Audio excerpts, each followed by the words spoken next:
Ao lado da deputada federal Giovânia de Sá, e nós vamos conversar a respeito do assunto do momento, que é o impeachment da presidente Dilma Rousseff. Em primeiro lugar, deputada, como é que está o clima em Brasília nessas últimas semanas? Para a gente que está vendo aqui de fora, acompanhando pelas televisões, enfim, né, há um clima realmente muito tenso. É isso que se vê lá dentro também?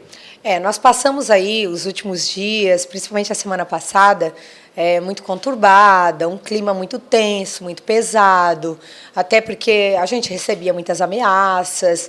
Foi um momento difícil, né? Claro que nós não gostaríamos de estar passando por isso. Todos os brasileiros gostariam, sim, que a sua presidente, o seu presidente da República, estivesse fazendo uma gestão que desse orgulho a todos, que a economia estivesse cada vez mais crescendo ou equilibrada, é o mínimo que nós esperamos. Mas, diante de todas o embasamento jurídico apresentado no relatório do deputado Jovair Arantes, deixou claro que nós estamos numa situação, principalmente a questão da responsabilidade fiscal, que é a lei de 2000, que a presidente extrapolou o orçamento e também utilizou empréstimo de banco que o governo controla. E tudo isso serviu de base para o impeachment. E cada cidadão brasileiro, com sua indignação, veio aí, então, pedir a saída, foi as manifestações nas ruas que levaram o processo a ficar mais fortalecido. E, com certeza, tudo isso gerou, sim, um certo desgaste, tanto do governo quanto da oposição, que nesse momento difícil, mas que nós temos claro que estamos, sim, exercendo a nossa democracia, que o processo de impeachment ele é constitucional.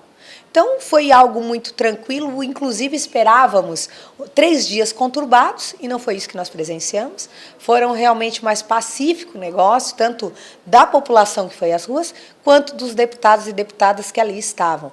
E claro que sexta, sábado e domingo foi um momento mais difícil, mais tenso. Vocês viram que nós ficamos muito na Câmara, no plenário principalmente, eu saí pouco, e domingo, na hora da votação, teve o início um pouco conturbado, mas depois o presidente da Casa conseguiu conduzir a sessão com uma maior tranquilidade, com uma maior clareza, e todos os deputados conseguiram ali, os 511 presentes na sessão, conseguiram colocar o seu voto. Muita gente concordou com essa situação do impeachment, muita gente discordou, mas, de forma geral, muita gente não gostou dos discursos dos deputados, citando família, citando pai, citando mãe, citando, às vezes, Deus, filhos, enfim. Como é que isso foi recebido pelos deputados lá dentro, a questão do discurso, que muita gente acabou entrando para esse caminho? Na verdade, quando a gente vai... Nós não fomos ali discursar para dar embasamento jurídico, o que a mídia trouxe muito à tona. Não era aquilo ali. O relatório era claro. Nós precisávamos só dizer sim ou não. Porque nós lemos o relatório, nós acompanhamos todo o processo de impeachment e nós somos a voz do povo. Quando o deputado, vereador, prefeito, governador, não importa o cargo eleito, quando você é eleito, você não está acima, você não é soberano, você não está acima de nenhum cidadão. Pelo contrário, você está abaixo dele. Você é a voz dele, você o representa lá na Câmara ou aqui na Câmara Municipal, defendendo os interesses da população, tendo aí um equilíbrio, um consenso diante de todos os temas pautados. E o impeachment, todos sabem que mais de 70% da população é favorável. Isso, inclusive, nas redes sociais minhas, isso é muito debatido, e é 90% dos comentários positivos. Nós fizemos esse levantamento. Eu tive um acesso num dos vídeos meus no momento do impeachment, que eu coloco o meu coração quando eu faço as coisas. Teve mais de 245 mil visualizações. Então, diante de tudo isso, prova o quê? Exatamente o sentimento da população das ruas. Quando você vai votar, eu votei pela minha cidade, Criciúma, porque eu levei 50% dos votos aqui nessa cidade, eu devo isso à minha população. E foi em nome dessa população que foi às ruas e que eu fui junto, que eu estava representando. A minha família é quem dá força. E naquele momento você bota todo o seu coração, o sentimento, você ficou longe da sua família para trabalhar esse processo. Então, é importante, eu não precisava citar nomes, como eu não citei, simplesmente pela minha cidade, o meu estado que eu represento, cada cidadão, e o país, que é a nossa situação econômica, ela é muito difícil no país. Então, foi dessa forma. Mas teve alguns discursos, exatamente, que foram um pouquinho, que exageraram, entraram com o nome de familiares. Eu acho que isso não tinha necessidade. Mas ali cabia, sim, só um sim ou não. Deputada, a gente sabe que há a situação envolvendo a presidente, que claro que agora vai partir para o Senado, essa situação daqui para frente, mas também existe a questão de Eduardo Cunha, que hoje é um réu, existe a questão do vice Michel Temer, se ele está envolvido em algum tipo de situação ou não. O que pode acontecer? Olha, eu sempre defendi o tratamento tem que ser igual, não tem que ter diferenciamento. O Eduardo Cunha conseguiu pautar, ele tem uma clareza do regimento interno, é um ótimo presidente, mas ele tem um legado muito complicado. E assim que o Conselho de Ética definir, decidir conforme o relatório e os elementos necessários, vai vir para plenário, o nosso comportamento será o mesmo, pelo afastamento dele, assim como foi com a presidente. Se por acaso vir também questão de Renan Calheiros ou Michel Temer, e que tiver provas suficientes, e que o relatório mostrar que realmente houve ou responsabilidade fiscal, ou houve alguma denúncia grave, que tenha elementos, que tenham provas e que dê provas, nós vamos votar favoráveis, com certeza. Acho que todas as pessoas envolvidas elas têm que ser penalizadas. Deputados, ali nós temos Eduardo Cunha, oposição. No Senado nós temos Renan Calheiros, que é da situação, é da base. Como é que fica essa situação? Como é que os deputados estão vendo isso? Você acha que pode passar, que vai passar? Existe uma grande chance? Como é que está sendo isso? Ele tem que seguir o rito do processo. E o rito diz que 10 dias ele tem que botar no plenário para votação. Tanto que ontem foi lido o relatório, né? Dia 19, leram o relatório, que eu acompanhei o processo indo da Câmara para o Senado, eu estava presente, e agora 10 dias para votação para o afastamento da presidente. Enquanto isso, a comissão de 21 senadores vai ser instalada, de 81, 20 são da comissão, que vai ser instalada e vão averiguar todo o processo, todo o relatório feito pelo deputado Javair Arantes. Agora, depois disso, a Câmara tem aí, o Senado, mais ou menos 6 meses para ter a votação definitiva. Enquanto isso, a presidente Dilma, se for ter 41 votos ali, que é a maioria simples, tem o afastamento dela.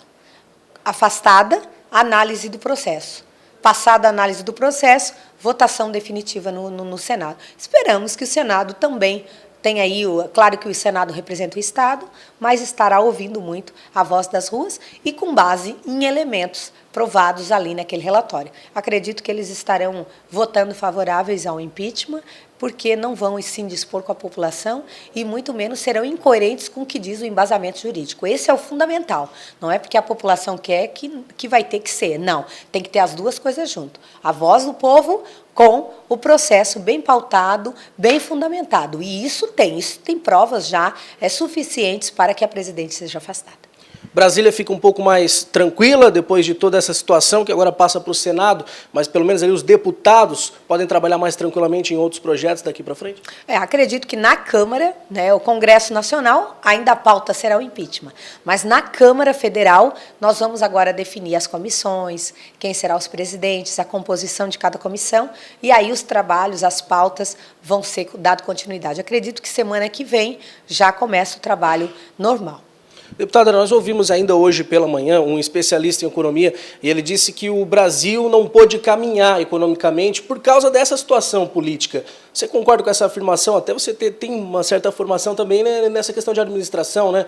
Concorda com essa afirmação de que o Brasil não conseguiu caminhar projetos, não conseguiu caminhar leis, não conseguiu pensar economicamente por causa da situação política?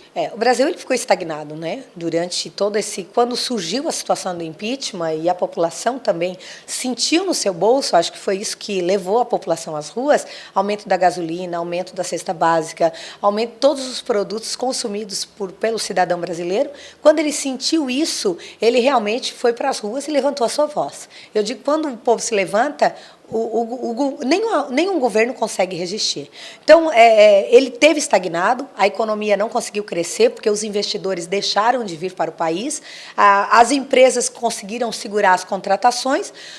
Tivemos um número de demissões nunca visto antes, são 10 milhões de brasileiros demitidos, a cada 1 hora, 284 cidadãos estão sendo demitidos. Então, é uma preocupação muito grande. Quando o cidadão deixa de ter o poder de compra, afeta diretamente na economia. Ele vai menos no supermercado, ele já não compra uma roupa, ele não compra um sapato, e isso afeta, sim, a economia do país, porque é um ciclo a economia. Então, acredita-se que, mudando o governo, vai dar uma credibilidade, voltarão os investidores e a economia vai reagir positivamente. Ok. Algo a acrescentar, deputada? Não, eu quero agradecer, principalmente cada crescimento que acompanhou o nosso voto.